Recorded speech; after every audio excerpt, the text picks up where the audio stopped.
Hello everyone, मैं हूं श्वेता और आप देख रहे हैं स्टडी कॉमर्स। इस वीडियो में हम डिस्कस करेंगे बैंकिंग से रिलेटेड प्रीवियस ईयर क्वेश्चंस। आप हमारी वेबसाइट विजिट कर सकते हैं studycommerce.net। यहाँ पे आपको क्विजेस का सेक्शन मिलेगा जिसमें आप UGC net, PGT, TGT commerce और यूपीएचईएससी से रिलेटेड क्विजेस को प्रैक्टिस कर सकते हैं। यहाँ पे रेगुलरली सेट को अपडेट किया जाता है। हमारी वेबसाइट है studycommerce.net। अगर आप नेट की प्रिपरेशन कर रहे हैं तो आप हमारे लेक्चर्स की पीडीएफ डाउनलोड कर सकते हैं एट ₹500। आप फ़ोन पे, गूगल पे या किसी भी अदर यूपीआई से दिए गए नंबर 7317240017 इस पर पेमेंट करके हमें ज्वाइन कर सकते हैं। बाकी की डिटेल्स डिस्क्रिप्शन में दी हुई हैं तो आप उससे वहाँ से भी देख सकते हैं। तो चलिए शुरू करते हैं। पहला क्वेश्चन है, PIN in banking transactions is known as. First option है पोस्टल इंडेक्स नंबर, दूसरा है परमानेंट आइडेंटिफिकेशन नंबर, थर्ड है पर्सनल आइडेंटिफिकेशन नंबर और फोर्थ है पब्लिक इंटरलॉकिंग न्यूमेरिक। तो पिन इसका फुल फॉर्म होता है पर्सनल आइडेंटिफिकेशन नंबर। इसके बारे में देख लेते हैं। पर्सनल आइडेंटिफिकेशन नंबर जिसे हम पिन नंबर कहते हैं, ये या तो न्यूमेरिक फॉर्म में हो सकता है या कभी कभी अल्फा न्यूमेरिक फॉर्म में भी यूज़ होता है। ये यूज़र की आइडेंटिफिकेशन के लिए होता है। ये ऑथेंटिकेट करने के लिए होता है कि सही यूज़र ही किसी सिस्टम को यूज़ कर रहा है। आप जब भी एटीएम जाते हैं वहाँ पे आपको अपना पिन इंसर्ट करना होता है, तभी आप पैसे विड्रॉ कर सकते हैं। बैंक अकाउंट बनवाते हैं तो वहाँ पे आपको जब एटीएम कार्ड दिया जाता है तो उसके साथ एक पिन ऑलरेडी होता है जो आपको बैंक की तरफ से मिलता है। बाद में आपसे कहा जाता है कि आप उसको चेंज कर लें। ये रेकमेंडेड होता है कि आप एटीएम पिन को चेंज कर दें। इस पिन की स्टार्टिंग हुई थी जब एटीएम आया था 1967 में। ये एक एफिशिएंट वे था बैंक से पैसे निकालने का। कस्टमर्स आसानी से कैश निकाल सकते हैं एटीएम के थ्रू। अगर आप बैंक जाते हैं पैसे विड्रॉ करने के लिए तो काफ़ी प्रॉब्लम्स हो सकती हैं, काफ़ी टाइम लग सकता है। पहला एटीएम आया था in the year 1967 in Barclays, London. Personal identification number payment cards पे असाइन किया जाता है ताकि किसी भी ट्रांजैक्शन को कंप्लीट किया जा सके।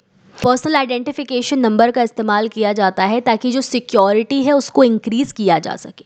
जब भी हम इलेक्ट्रॉनिक ट्रांजैक्शंस करते हैं वहाँ पे पिन का यूज़ किया जाता है, जो सिक्योरिटी है उसे आप इंक्रीज़ कर सकें। आज आप देखते हैं कि अगर आप ऑनलाइन पेमेंट भी करने जाते हैं तो वहाँ पर आपसे पिन पूछता है, उसके बाद ही पेमेंट इनिशिएट होता है। तो ये इसलिए किया जाता है ताकि सिक्योरिटी मेंटेन रहे जब भी इलेक्ट्रॉनिकली ट्रांजैक्शंस किए जा रहे हैं। पिन्स को आप डेबिट कार्ड, क्रेडिट कार्ड इन सब के साथ इस्तेमाल करते हैं। ये क्या करता है, एक सिक्योरिटी ऐड करता है आपके अकाउंट के लिए। नेक्स्ट क्वेश्चन है, RBI insures that banks operate with in the set norms by conducting dash inspection and dash monitoring. यहाँ दो फिल इन द ब्लैंक्स दिए हुए हैं कि आरबीआई ये देखता है कि जो बैंक्स हैं वो जो नॉर्म सेट किए गए हैं उसी के हिसाब से काम कर रहे हैं कि नहीं। इसके लिए दो चीज़ें की जाती हैं, इसी के बारे में यहाँ पूछ रहा है। पहला ऑप्शन है ऑन साइट ऑफ साइट, दूसरा है of site on site, third है ऑन साइट फील्ड और फोर्थ ऑप्शन है फील्ड एंड ऑन साइट। तो यहाँ ऑप्शन ए करेक्ट है कि आरबीआई ये इंश्योर करने के लिए कि बैंक्स सेट नॉर्म्स के हिसाब से काम कर रहे हैं कि नहीं, इसके लिए ऑन साइट इंस्पेक्शन और ऑफ साइट मॉनिटरिंग करता है। तो यहाँ ऑप्शन ए करेक्ट होगा। इसके बारे में हम देख लेते हैं। तो जो बैंकिंग रेगुलेशन एक्ट है 1949, ये reserve bank of India RBI को ये पावर देता है, जो कमर्शियल बैंक्स हैं इन्हें इंस्पेक्ट कर सकता है और सुपरवाइज कर सकता है। तो इंस्पेक्शन और सुपरविजन के लिए ऑन साइट इंस्पेक्शन और ऑफ साइट सर्विलेंस करता है। इसके लिए सबसे पहले board for financial supervision setup किया गया था नवंबर 1994 में रिजर्व बैंक ऑफ इंडिया के अंडर में। ये जो बोर्ड है, बोर्ड फॉर फाइनेंशियल सुपरविजन, ये सुपरविजन करता है बैंकिंग कंपनीज का plus non banking finance companies का। तो फर्दर ये जो बीएफएस है इसको दो भाग में डिवाइड किया गया अगस्त 1997 में। पहला डिपार्टमेंट बनाया गया डिपार्टमेंट ऑफ बैंकिंग सुपरविजन और दूसरा है department of non banking supervision. ये दोनों department board for financial supervision के डायरेक्शन में काम करते हैं। इन डिपार्टमेंट्स का काम होता है कि जो कमर्शियल बैंक्स हैं और फाइनेंशियल इंस्टीट्यूशंस हैं या नॉन बैंकिंग फाइनेंशियल कंपनीज हैं, इनका सुपरविजन करना और इनकी डेवलपमेंट के लिए वर्क करना। पहला है on site inspection. On site inspection annual basis पर किया जाता है। इसमें हेड ऑफिसेस, कंट्रोलिंग ऑफिसेस और अदर ब्रांचेस को कवर किया जाता है। जो ये एनुअल फाइनेंशियल इंस्पेक्शन होता है ये फोकस करता है बैंक्स की सॉल्वेंसी, लिक्विडिटी और ऑपरेशनल हेल्थ पर। यानी ये इंस्पेक्ट करना कि जो बैंक्स हैं वो as per rules and regulations काम कर रही हैं नहीं, जो एक्टिविटीज़ परफॉर्म कर रही हैं वो सेफ हों और एज पर लॉज परफॉर्म की जा रही हों। नेक्स्ट है ऑफ साइट मॉनिटरिंग।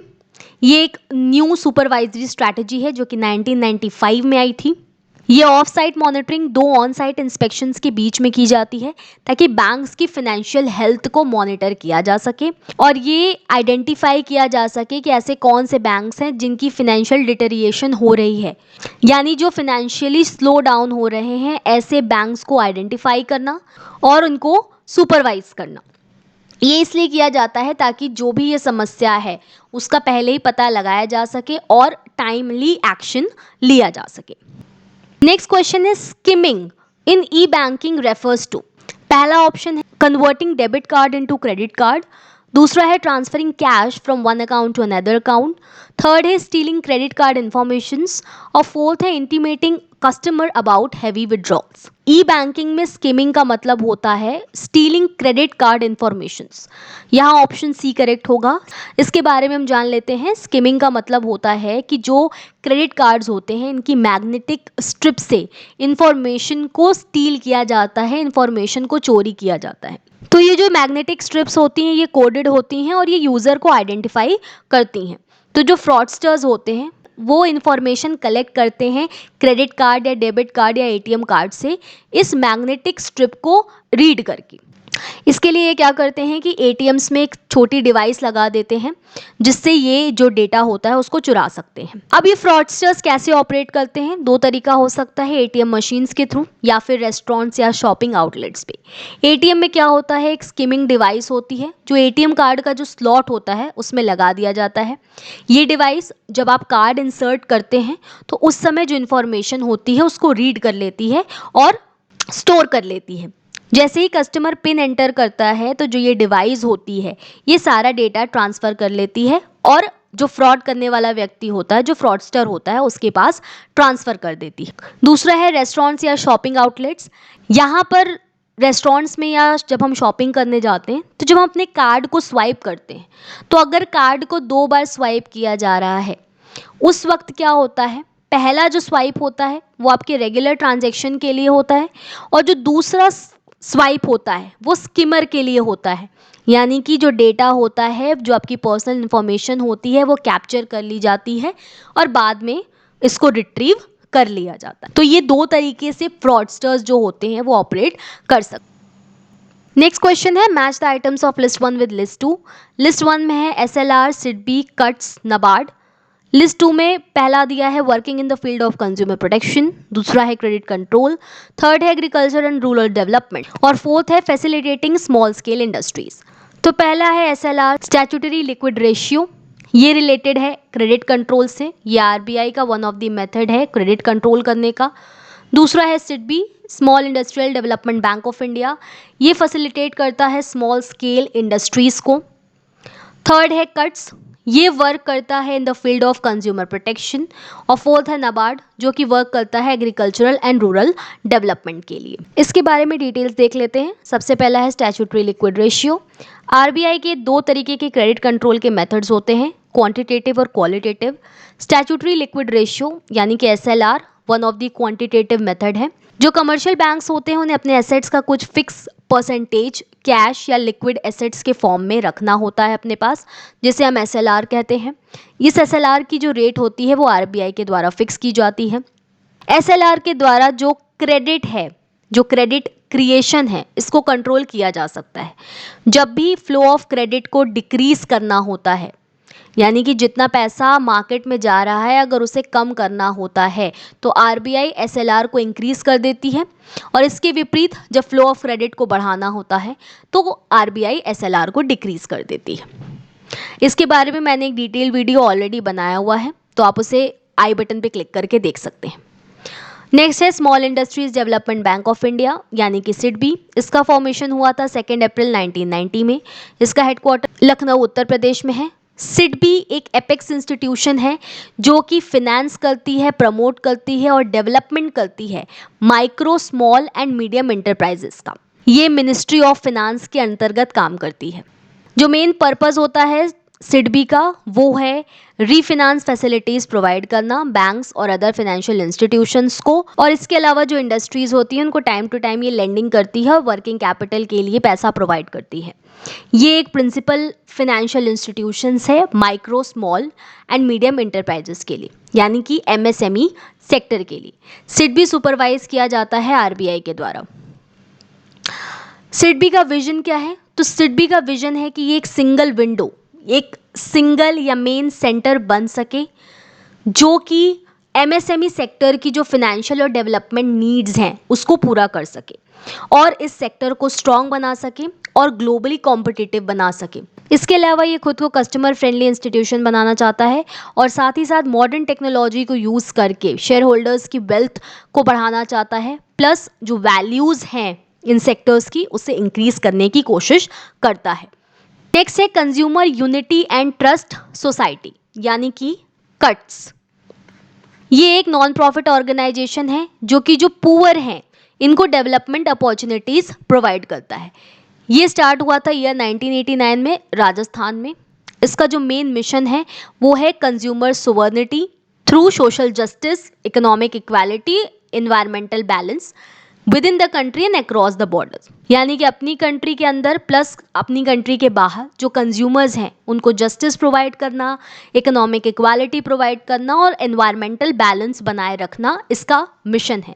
इसके प्रेसिडेंट है डॉक्टर सुदीप्तो मुंडले और सेक्रेटरी जनरल है प्रदीप एस मेहता। इसका मेन फोकस होता है जो पुअर हैं उनको जो बेसिक ज़रूरतें हैं, एजुकेशन है और इक्वल राइट्स है वो प्रोवाइड करना। ये कंज्यूमर को उनके राइट्स के बारे में बताता है, प्लस गवर्नमेंट के क्या क्या इनिशिएटिव्स हैं जो उनके लिए बनाए गए हैं, कंज्यूमर्स के फेवर में हैं, उनके बारे में इन्हें बताता है और इन्हें कैसे वो अवेल कर सकती हैं ये बताता है।